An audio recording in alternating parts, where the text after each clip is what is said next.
জয় হিন্দ বন্ধুরা আমরা আজকে একটা টপিক নিয়ে আলোচনা করব। সেটা হচ্ছে ভূগোলের একটা টপিক। সেটা হচ্ছে পৃথিবীর আয়তন বা আকৃতি কীরকম ধরনের। তো পৃথিবীর আকৃতি জানতে গেলে আমরা কি দেখি, এখন যেটা দেখতে পাই সেটা হচ্ছে গোলাকার।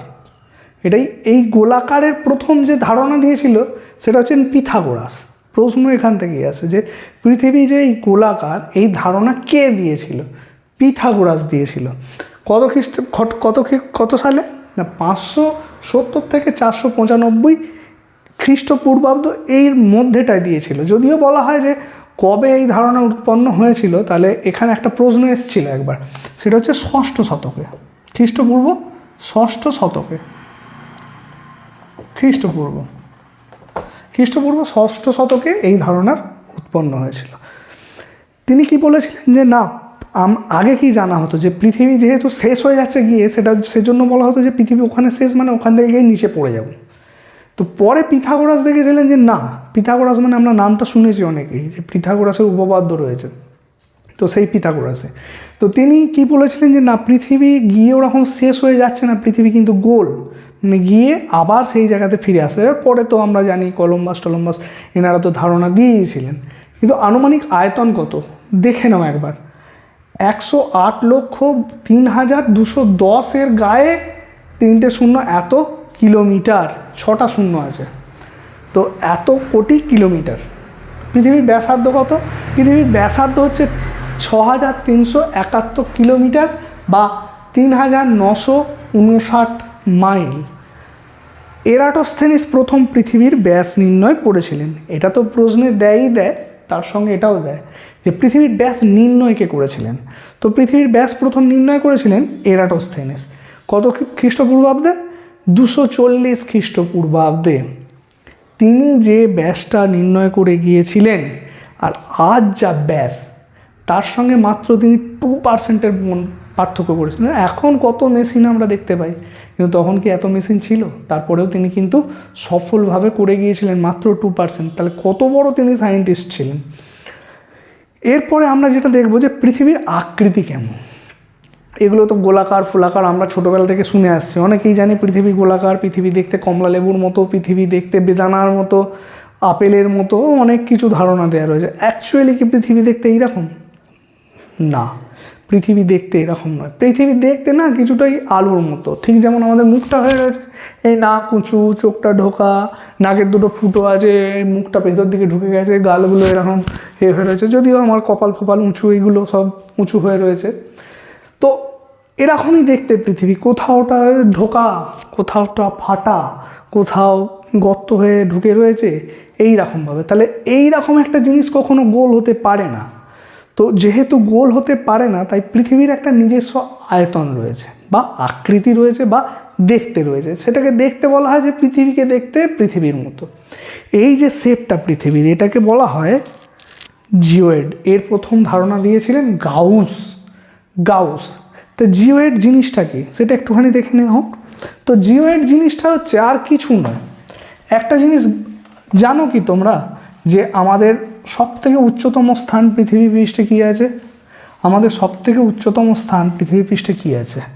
আমাদের সবথেকে উচ্চতম স্থান পৃথিবী পৃষ্ঠে আছে এভারেস্ট। কত? 8,850 মিটার। 8,850 লিখলাম কারণ একটাই, চীন আর নেপাল বাদ দিয়ে বাদবাকি সবাই 850কে মান্যতা দেয়। চীন আর নেপাল দুজনে পড়ে আছে 8,848 নিয়ে। কেউ স্বীকার করতে চাইছে না, যেহেতু এভারেস্ট নেপালে অবস্থিত। তাই কোনো পরীক্ষায় যদি 8,850 দেয়, 8,848ও দেয়, স্যার কোনটা করব? স্যার 8,850ই করবো। কেন দিয়েছে মানে বুঝতে হবে ওটাই চাওয়া হচ্ছে। আর যদি 848 থাকে, তো একা থাকে, তাহলে 848ই হবে। তাহলে মাউন্ট এভারেস্ট হচ্ছে এত মিটার। আর সব থেকে নিচু জায়গা কি আছে? নিচু জায়গা আছে প্রশান্ত মহাসাগরের মারিয়ানা খাত। কি বললাম? মারিয়ানা খাত। গভীরতা কত? 11 কিলোমিটার। বন্ধুরা, আমাদের এই একটা সমস্যা পড়াশোনার ক্ষেত্রে, যে আমাদের সিলেবাসে এটা মিটারে দেওয়া রয়েছে, এটা কিলোমিটারে দেওয়া রয়েছে। যদি আমি ভালো করে লক্ষ্য করি অবশ্যই ডিপটা বেশি আছে, এটাকে যদি কিলোমিটারে প্রকাশ করি তাহলে এটাকে আমি এটাও লিখতে পারি। তাহলে বেশি কে? অবশ্যই ভেতরের দিকে বেশি আছে। তাহলে পৃথিবী আমাদের এমন একটা অবস্থা, সেটাকে যদি আমি গোলভাবে ধরি, এই যে আগে গোল ধরলাম, এটা জিওয়েড শেপ বোঝানো হচ্ছে, গোল ধরলাম, আমি ধরে নিলাম হিমালয় পর্বত এখানে আছে 8850। আর কি কোনো পর্বত নেই? হ্যাঁ, কিলিমাঞ্জারো আছে, অমুক তমুক অনেক পর্বত আছে। আবার মাঝে মাঝে কি আছে, এই দুটোর মাঝখানে হয়তো ভারত মহাসাগর আছে, এটা উঁচু আছে। এখানে আছে প্রশান্ত মহাসাগরের মারিয়ানা খাত, এখানে আবার একটা পর্বত আছে ছোট্ট, এখানটায় আবার একটা সমুদ্র আছে আটলান্টিক, আর এখানে একটা পর্বত আছে। তাহলে এবার ভালো করে জিনিসটা বোঝা যাক, যে আমি গোল লাইনটা মুছে দিলাম ভেতরের। এবার দেখো পৃথিবী তো সেফ হয়ে গেছে, কীরকম তাল তোবড়ানো আলুর মতো, পচা আলুর মতো। কিন্তু মজার জিনিস হলো এটাই, পৃথিবীতে যে সমস্ত নিচু জায়গাগুলো আছে সেগুলো জল দিয়ে পূর্ণ আছে। মানে এই নিচু জায়গাগুলো জল দিয়ে ভর্তি আছে, এখানটায়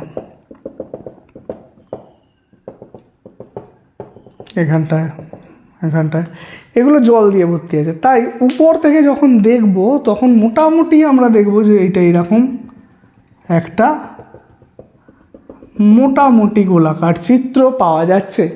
এর উপরগুলোয় বরফ জমে আছে, এটা উপর থেকে দেখতে এরকম লাগে। এটা কি বলা হয়? জিওয়েড শেপ। এটাকে কি বলা হয়? জিওড বা জিওয়েড শেপ। বন্ধুরা এই জিওয়েড শেপটা পরে, জিওয়েড শেপটা কীরকম পৃথিবী এরকমভাবে দেখতে, তাহলে বোঝা গেল আমাদের ছোটো থেকে ধারণা কেমন ছিল, আপেলের মতো পেয়ারার মতো যাই দেখে থাকি, কিন্তু অ্যাকচুয়ালি হয়েছিল এটা। তো এখান থেকে যদি বোঝা গিয়ে থাকে তাহলে নিচু অঞ্চলগুলো আমি কিসে পেয়েছি না, অবশ্যই সেগুলো জলে ভর্তি হয়ে রয়েছে। আর আমরা একটা জিনিস জানি যে টরেসেলির একটা পরীক্ষা করেছিলেন ক্লাস 7, 8, 9-এ, পুরনো সিলেবাসে ছিল, এখনও আছে, যে তিনি কাঁচের দণ্ড বিভিন্ন মাপের নিয়েছিলেন। মাপের মানে এইরকম একটা বাঁকা, এরকম একটা পেটটা উঁচু, আবার একটা এরকম সোজা, ওটা আবার এইরকম বাঁকা। তিনি নিয়েছিলেন কাঁচের দণ্ড, কিন্তু নিচেগুলো তিনি একসঙ্গে যোগ করে রেখেছিলেন, দিয়ে তিনি যে কোনো একটাই জল ঢেলেছিলেন, এটা থেকে জল ঢালা হচ্ছে, দিয়ে দেখলেন তিনি সমস্ত পাত্র যেমনই আকৃতি হোক, মানে আমার জায়গা যেমনই আকৃতি হোক, গ্লাস যেমনই হোক, নিচেগুলো যোগ আছে মানে উপরের তল সমান থাকবে। এই সমোচ্চশীলতা ধর্ম বলা হয় এটাকে জলের। এই সমোচ্চশীলতা ধর্মের জন্যই পৃথিবীর উপরে যতগুলো মহাসাগর রয়েছে সেগুলো সব একসঙ্গে যুক্ত হওয়ার জন্য তাদের জলতল কী হয়ে রয়েছে? সমান হয়ে রয়েছে। তার জন্যই আমাদের এটাকে বলা হয় বেজ লাইন। তো এই সমুদ্র পৃষ্ঠের গড় উচ্চতাকেই ধরা হয় আমাদের বেস লাইন। এখান থেকে উপর দিকেও মাপা হয়, এখান থেকে নিচের দিকেও মাপা হয়। তাহলে এই হলো একটা আমার বেস লাইন, এই হলো আমার টরেসেলির পরীক্ষা। তাহলে বোঝা গেল পৃথিবীর আকৃতি। কিন্তু একটা জিনিস জানতে হবে এই জিওয়েড শেপটা ছাড়াও, সেটা হচ্ছে যে এই জিওয়েড শেপ তো হয়ে রয়েছে পৃথিবীর, এটা পৃথিবীর আকৃতি, কিন্তু অ্যাকচুয়ালি কি এইরকমই আছে? না, পৃথিবী কিন্তু এইরকমভাবেও নেই। যেহেতু পৃথিবী একটা ঘূর্ণীয়মান বস্তু, নিজের অক্ষের ওপর চারিদিকে নিজের অক্ষের উপর বলবল করে ঘুরছে, তো তার জন্য কি হয়েছে না, উত্তর দক্ষিণ কিছুটা চাপা আর পূর্ব পশ্চিম কিছুটা স্ফীত হয়ে রয়েছে। মানে এটা যদি সেন্টার হয়, এখান থেকে এই দুটোর ডিস্টেন্স সের থেকে বেশি আছে এই দুটোর ডিস্টেন্স। বোঝা গেল? এটা গেল উত্তর, সব সময় এটা হবে উত্তর, এটা হবে দক্ষিণ। আমার ডান দিক হবে পূর্ব আর বাঁ দিক হবে পশ্চিম, আমার মাথা হবে উত্তর। তাহলে দেখো আকৃতি অনুযায়ী আমার পূর্ব পশ্চিমের রেখাটাই বড় হয়ে রয়েছে। এই যে পুরো আমার দেখতে লাগছে, এই শেপটাকে বলা হয় বাল্জ